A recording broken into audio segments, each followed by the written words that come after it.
Draymond goes away. Steph doesn't have it, mishandles, and that's the end result. The NBA might be built upon the backs of players, but those players have to do more than just shoot the ball in order to win the game. You need to have a certain IQ level in order to see plays as they're about to happen, in order to get the ball to the right person to make the right shot, and so on and so forth. And if you really look at the various game-winning shots, steals, blocks, and more, you'll see that it's the IQ that really sealed the deal. So allow us to show you 7 NBA high IQ moments. Be sure to like the video and subscribe to the channel. Just a reminder about our new giveaway. We're giving away the new iPad Pro or the new iMac Pro. The choice is yours. All you have to do is watch the full video, leave a like, comment the keyword hidden in the video, and make sure you're subscribed. It's that simple. Number 7, Tatum and Brown. Let's start this off with some recent history, shall we? The Boston Celtics honestly do have a squad right now, and 2 of their biggest stars are easily Jaylen Brown and Jason Tatum. They are known to be very explosive, have clear shooting abilities, and have helped the Celtics remain a force in the NBA and the playoffs.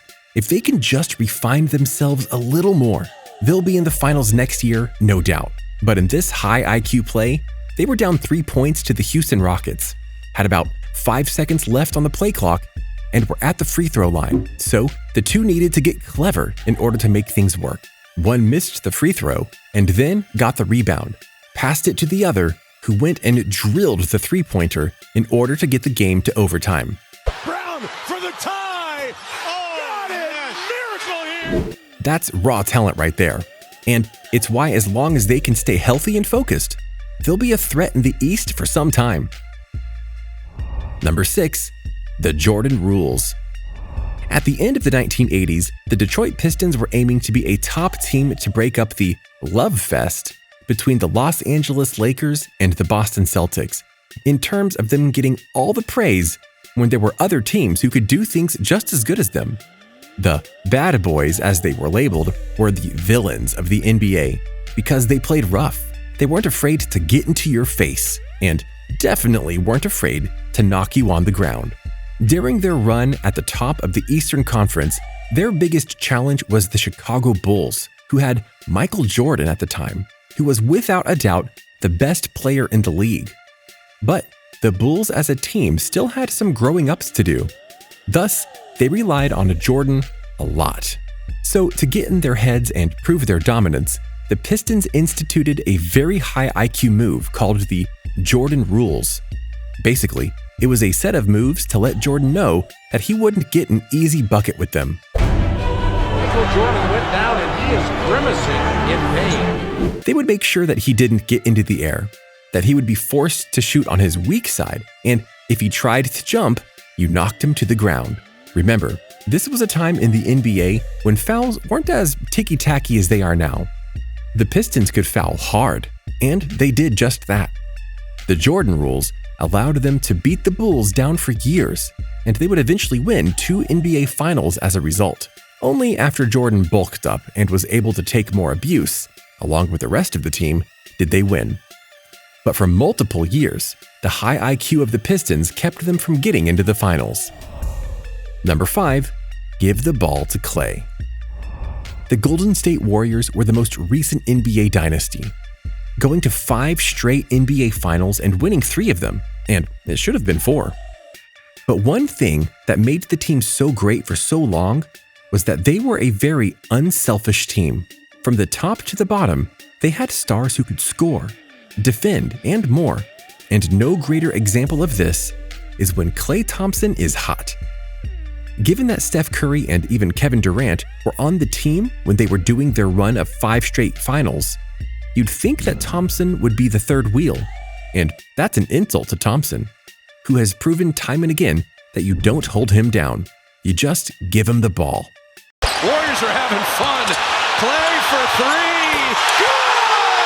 3. Good! This is a man who shot 37 points in a single quarter. A man who has shot over 40 points, 50 points, and even 60 points in a single game. When he gets hot, and he gets hot a lot, you don't question what's happening. You just give the ball to Klay. The Warriors know that, and their IQ and self-awareness allow them to win because of it. And next NBA season, you can expect that to happen again when Curry and Thompson are both back on the court together and at full power. Number 4, physicality by the Celtics. We already showed you the young blood. Now, let's go back to the classics. Specifically, the 1984 NBA Finals between the Boston Celtics and the Los Angeles Lakers. This was at the beginning of the modern Boston-LA Finals rivalry, and the first of the 3 teams that Larry Bird and Magic Johnson would meet in the finals. For this high IQ play, we're going to Game 4. The Celtics are down 2-1, and they know that they're not doing enough to beat the Lakers.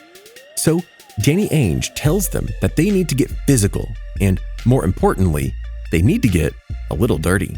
Which was ironic because usually that's what Ainge did, but he knew the others had to do it too.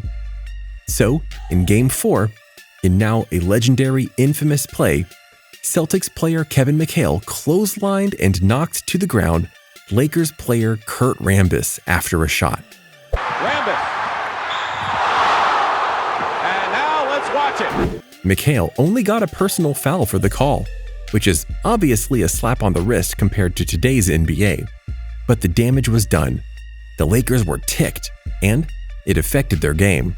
The Celtics would go on to win the game, and then beat the Lakers in 7 for the title. If that play didn't happen, it's very likely that the Celtics would have lost the game and the series. McHale did that play to show he was all in and willing to help the team win. The Celtics responded, and the rest is history. Number 3, off the back. This is a simple yet effective play that shows why Russell Westbrook doesn't get enough credit for his high IQ. In this match with the Jazz, there were 0.7 seconds into the second quarter, and the Thunder were inbounding the ball. The Jazz were playing solid defense, but one of the players had their back facing Westbrook as he inbounded the ball. When they did, Westbrook bounced the ball off their back, got the bounce back, and made the shot. Westbrook at the buzzer, got it. It's a blink and you'll miss it moment, and that's what makes it special. Number 2, the decision. This is a controversial one on this list for sure, but it's something that can't be ignored. LeBron James was not getting a title in his first run with Cleveland, and with his contract up, he had a decision: grind it out in Cleveland and maybe get a title. Here's LeBron. James, catch, fire, ball game! He did it! Or jump ship, go to Miami, and play ball with Dwayne Wade and Chris Bosh to form a super team. LeBron would make more money in Cleveland, but it wasn't about the money. It was about being a ringed king. So he made the high IQ move to take my talents to South Beach. And the move worked. They went to 4 NBA Finals straight and got 2 rings, taking a huge monkey off his back. Yes, it made him a hated player, but the results speak for themselves. Number 1, Jordan gets Malone off guard. How can we not end this list with the one and only Michael Jordan? This man has had many high IQ moments, but in The Last Dance, we saw arguably one of the most important IQ moments in NBA Finals history during the 1998 Finals, when, in his second bout with the Utah Jazz, in Game 6, the Bulls were down, and Jordan knew he needed to score in order to get the win and seal his 6th championship. The Jazz had the ball though, which you would think would be a problem, but instead, Jordan saw an opportunity. He remembered that on a previous play, Jazz legend Karl Malone got the ball, as he did here, and found himself heavily guarded by Dennis Rodman, and when pulling off a switch, left his weak side open. Jordan knew they would do that play again because Malone was their best player. Thus, he waited for the switch to happen. Malone exposed his flank, and Jordan came in and stole the ball.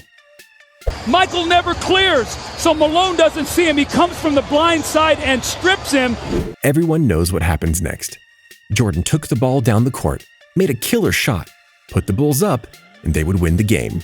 A lot of people credit Michael Jordan with his incredible drive and shooting ability, but in this case, it was his high IQ that helped him get his 6th championship without needing to go to Game 7. So, what do you think? What do you think of this look at NBA players who had a very high IQ on the court and knew what to do in order to get the job done? Which of these moments do you agree have a very high IQ attached to them? Do you know other moments where the IQ of the players really showed? Let us know in the comments below. Be sure to subscribe, and we'll see you next time on the channel. Just a reminder about our new giveaway.